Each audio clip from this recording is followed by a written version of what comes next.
at siguro maintindihan na lamang ako na hindi na tama ang landas ng administrasyon na nanghihinayang talaga ako para sa akin, malaking trahedya sa amin to. Hindi po ba kayo nag-worry baka mas lalong lumala yung rift between you and PBBM because of this political ad highlighting yung mga problema ng kanyang administrasyon? Palagay ko, ako na yata ang nag-highlight noon pa eh. Hindi naman ito bago. Talagang ilang beses ko na. Hindi pa na-inaugurate yung aking kapatid. Abala na ako sa smuggling at sa sitwasyon ng acting mga magsasaka. Abala na ako sa presyo ng mga bilihin at sa kakulangan ng maayos na trabaho dahil walang investor kapag ganito tayo kagulo.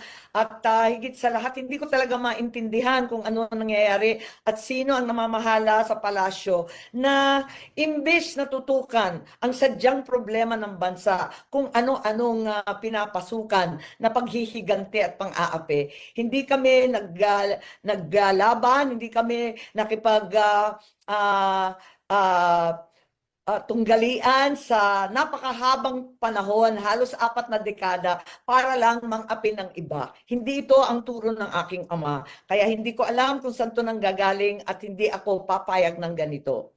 So Alam hindi naman ninyo noon pa di ba? Hindi pa nakakaupo, inauguration pa lang, abala na ako sa smuggling ng agricultural product, abala na ako sa mga magsasaka at sa ating land reform. Abala na tayo dun sa Maharlika Fund, dun sa People's Initiative na babaguhin sa pamamagitan ng suhulan ng ating saligang batas. Abala na ako sa budget ng 2024 at 2025 kung saan linustay ng bonggang-bongga ang pera ng bansa.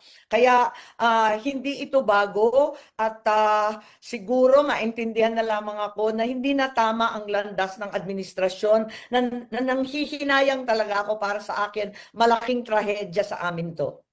So hindi kayo nag-worry na lalong maging mas malayo kayo o magkaroon ng hinanakit sa isa't isa, kayo at ang Pangulo? Walang ganong worries sa inyo, ma'am? Well, para sa akin, sana wag masamain. Alam ko nagtampo dahil dun sa hearing. Pero kung tutuusin, yung unang hearing, hindi ko naman akalain na yun ang sasagutin nila. Malay ko ba kung anong sasagutin? Kaya nga ako nagtatanong tulad ng sambayanan, hindi ko alam ang sagot. At ang dai-dai nila, padagdag sila ng padagdag, akala ko naman handang-handa. Nung nag-iba-iba na yung sagot nila at waring nagkaralan sila, abay hindi ko nasagot yun, hindi ko na pananagutan yun. Ang akin lamang